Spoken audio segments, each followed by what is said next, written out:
এটা হত্যা শেষ হৈ গুচি গ'ল, এটা যুগৰ অৱসান ঘটি গুচি গ'ল।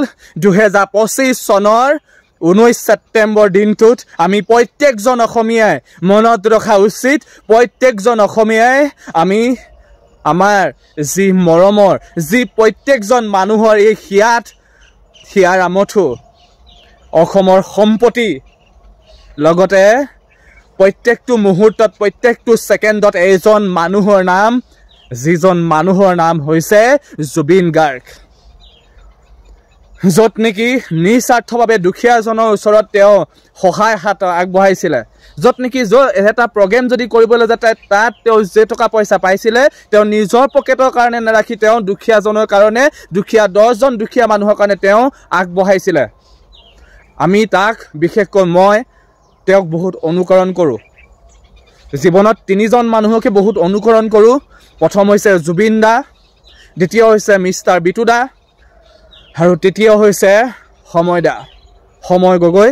তেওঁলোক 3জনকে মই ফ'ল' কৰি ৰাখিছোঁ। আপোনালোকক মই যিহেতু স্ক্ৰীণত লগাব পাৰোঁ সেইটো 4জনক মই ফ'ল' কৰি ৰাখিছোঁ। কিন্তু আজি এজন মানুহ, যিজন মানুহ আমাৰ মাজৰ পৰা শেষ হৈ গ'ল বুলি কেতিয়াও নকওঁ, আৰু প্ৰত্যেকজন অসমীয়াও কেতিয়াও নক'ব যে জুবিন গাৰ্গ আৰু নাই, সেই ৱৰ্ডটো, সেই বাক্যশাৰী কেতিয়াও নক'ব। প্ৰত্যেকজন অসমীয়াই আমি জুবিন গাৰ্গক, জুবিন দাক আমি জীয়াই ৰাখিব লাগিব। তেওঁ গান প্ৰত্যেক দিনাখনেই বাজিব লাগিব। তেওঁ প্ৰত্যেকটো গানত দি যোৱা অৱদান আমি তেওঁক জীয়াই ৰাখিব লাগিব। কেতিয়াও মোৰ মনৰ পৰা কেতিয়াও এইটো ভাৱ নহয় বা নোলায়, আৰু প্ৰত্যেকজন অসমীয়া প্ৰত্যেকজন দাদা বাইদেউ বন্ধু বান্ধৱী ভাইটি ভণ্টিয়ে যাতে কেতিয়াও জুবিন দা নাই বুলি যাতে কেতিয়াও সেই শব্দ বা বাক্যশাৰী কেতিয়াও যাতে নক'ব। আপোনালোকক মই হাত কৰজোৰ কৰি কৈছোঁ।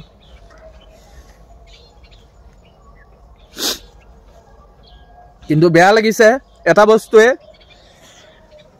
য'ত নেকি অসমত সঁচা কথা ক'বলৈ গ'লে তেওঁ অসমত নাই, আছে তেওঁ ছিংগাপুৰত। কিন্তু তেওঁৰ গাটো বহুত বেয়া আছিলে, কিন্তু প্ৰত্যেকজন অসমীয়াৰ এটা দায়িত্ব আছিলে, তেওঁক আমি বহুত সুস্থ কৰি ৰাখিছিলোঁ বুলি ক'লেও বেয়া নহয়। তেওঁ হয়তো আমি প্ৰত্যেকজন অসমীয়া হয়তো দায়িত্ব লৈছিলোঁ, আৰু তেওঁ যিহেতু আজি অসমৰ পৰা বাহিৰত আছে, য'ত নেকি নৰ্থ ইষ্ট ফেষ্টিভেল তেওঁ তাত গৈছে, কিন্তু তাত যি শ্যামকানু মহন্ত নামৰ যিজন অৰ্গেনাইজাৰ তেওঁলোকে পাতিছে নৰ্থ ইষ্ট ফেষ্টিভেল, কিন্তু তেওঁক হয়তো নিমন্ত্ৰণ কৰিছে কাৰণেহে চাগে তেওঁ গৈছে। কিন্তু তেওঁ যোৱাটোত কোনো ডাঙৰ ভুল নাছিল, কিন্তু ভুল আছিল এইটো প্ৰত্যেকজন অসমীয়াই এইটো মনত ৰখা উচিত, য'ত নেকি হয়তো আমি প্ৰত্যেকজন বন্ধু বান্ধৱীয়ে আমি হয়তো জানিছিলোঁ যে জুবিন গাৰ্গ বা জুবিন দাৰ গাটো বহুত বেয়া, কিন্তু আমি প্ৰত্যেকজন বন্ধু বা বান্ধৱী প্ৰত্যেকজন দাদা বাইদেউ হয়তো আমাৰ দায়িত্ব আছিল, আমি সেই দায়িত্বভাৰ হয়তো পালন কৰিছিলোঁ চাগে। আমি তেওঁক আমি হয়তো তেওঁৰ ওচৰত নাথাকিলেও তেওঁক হয়তো আমি আঁতৰৰ পৰা হয়তো এষাৰ কথাই কৈছিলোঁ যে আপুনি সদায় সুস্থ থাকক, আপুনি সদায় ৰেষ্ট লওক। আমি সেই কথাষাৰ যদিও আমি তেওঁৰ সন্মুখত নাছিলোঁ, আমি হয়তো ভাৰ্চুৱেল এপৰ যোগেদি হ'লেও আমি এষাৰ কথা কৈছিলোঁ। কিন্তু আজি তেওঁ অসমত নহ'ল, য'ত নেকি আজি তেওঁ ভাৰতৰ বাহিৰত, আজি তেওঁ হৈ গ'ল য'ত নেকি ছিংগাপুৰ হেন জেগাত। আজি তেওঁ হয়তো আমাৰ পৰা আঁতৰি তেওঁ হয়তো নাইকিয়া বুলি ক'লেও বহুত মানে ভাষা নাই, তেওঁ আমাক কন্দুৱাই থৈছে বা কন্দুৱাই থৈ গ'ল তেওঁ। কিন্তু এটা বস্তু বেয়া লাগিছে, তাত যি অৰ্গেনাইজাৰ আছিলে তেওঁলোকৰ হয়তো এবাৰো চোৱা চিতাৰ দায়িত্ব নাছিলেনে যে তেওঁৰ গাটো ইমান বেয়া আছিলে, তেওঁ হয়তো যি ড্ৰাইভিং কৰিছিলে, যে তেওঁ স্কুবা য'ত ড্ৰাইভিং কৰিছিলে, হয়তো তেওঁ চাবৰ কাৰণে, তেওঁক এবাৰ চাবৰ কাৰণেও তেওঁ হয়তো সেই যি ছ'চাইটি আছিলে বা তেওঁলোকৰ যি অৰ্গেনাইজাৰ আছিলে তেওঁলোকৰ অকণো দায়িত্ব নাছিলনে? তেওঁ যি স্কোভা যি ড্ৰাইভিং কৰিছিলে হয়তো তেওঁৰ গাটো কিমান সুস্থ আছিলে, তেওঁ পাৰিবনে নোৱাৰিব সেই বস্তুখিনি চোৱাত তেওঁলোকৰ অকণো দায়িত্ব নাছিলেনে? আজি তাৰ কাৰণে দায়ী কোন? এবাৰ হয়তো প্ৰত্যেকজন অসমীয়াই এই প্ৰশ্নশাৰীৰ উত্তৰ হয়তো বিচাৰিব, আৰু প্ৰত্যেকজন অসমীয়াই যাতে যদিহে জুবিন দাক ভাল পায় প্ৰত্যেকজন অসমীয়াই যাতে সেই প্ৰশ্নটো যাতে কৰে। আৰু এটা কথা প্ৰত্যেকজন বন্ধু বান্ধৱীক কওঁ, আমাক যি অৱদান দি থৈ গৈছে, যি 38,000 পৰা যি 40,000 গান তেওঁ 52 বছৰ বয়সত যিখিনি তেওঁ আমাৰ অৱদান দি থৈ গৈছে, প্ৰত্যেকজন অসমীয়াই যাতে মনত ৰাখে আৰু প্ৰত্যেকজন অসমীয়াই যাতে তেওঁক গান প্ৰত্যেক দিনাখনেই যাতে শুনে, তেওঁক আমি হয়তো জীয়াই ৰাখিব লাগিব, হয়তো জুবিন দাক হয়তো আমি জীয়াই ৰাখিব লাগিব। আৰু সেইটো কাৰণে মোৰ মনৰ ফালৰ পৰা এটা কথাই কওঁ, যাতে প্ৰত্যেক দিনাখনেই যাতে জুবিন দাক আমি জীয়াই ৰখাটো আমাৰ হয়তো কৰ্তব্য। আৰু এটা কথাই কওঁ, কোনো যাতে জুবিন দাক এই ভিডিঅ'টো যিসকল বন্ধু বান্ধৱীয়ে চাইছে কেতিয়াও বেয়া এটা মন্তব্য কেতিয়াও নিদিব আৰু যিমান পাৰে সিমান শ্বেয়াৰ কৰি দিব। কাৰণ এটা বহুত ডাঙৰ প্ৰশ্ন, যেতিয়া এজন অসুস্থ হৈ থকা যেতিয়া এজন মানুহ যেতিয়া তেওঁ জানে, যিহেতু আমাৰ অসমৰ প্ৰত্যেকজন মানুহে জানে, আৰু তেওঁ যিহেতু তেওঁ ভাৰতৰ পৰা বাহিৰত এটুকুৰা জেগাত গৈছে আৰু তাত যি অৰ্গেনাইজাৰ আছে, যিহেতু অসমৰে মানুহ, যিহেতু শ্যাম কানু মহন্ত নামৰ সেই মানুহজন যি অৰ্গেনাইজাৰ, তেওঁলোকৰ হয়তো অকণো তেওঁলোকৰ দায়িত্ব নাছিল নে যে জুবিন দা ইমান গাটো বেয়া আছিলে, তেওঁ যেতিয়া হয়তো তেওঁ স্কুবাত ড্ৰাইভিং কৰিম বুলি কৈছিলে, কৰোঁতে হয়তো তেওঁলোকে এবাৰো মানা নকৰিলেনে? যদি হয়তো চাগে মানা কৰিলেহেঁতেন, তেওঁক যদি হয়তো অকণমান বাধা প্ৰদান কৰিলেহেঁতেন, আজি অসমত জয় জুবিন আৰু জয় জুবিন দা হিচাপত আমি তেওঁক আজি পালোহেঁতেন। আজি মোৰ মনৰ ফালৰ পৰা কথাখিনি ক'লোঁ, হয়তো মোৰ কথাখিনি যদি ভুল হৈছে আপোনালোকে মোক মাফ কৰি দিব। আৰু জুবিন দাই এটাই কথা কৈছিলে যে তেওঁ সাগৰৰ পানীতে তেওঁ গুচি যাবৰ মন। আৰু তেওঁ এটা কথা কৈছিলে যে তেওঁ ঢুকাই গ'লোঁ বা তেওঁ নাইকিয়া হৈ গ'লোঁ, তেওঁক খৰি দিবলৈ মানা কৰিছিলে, হয়তো ব্ৰহ্মপুত্ৰত তেওঁক উটুৱাই দিব কৈছিলে।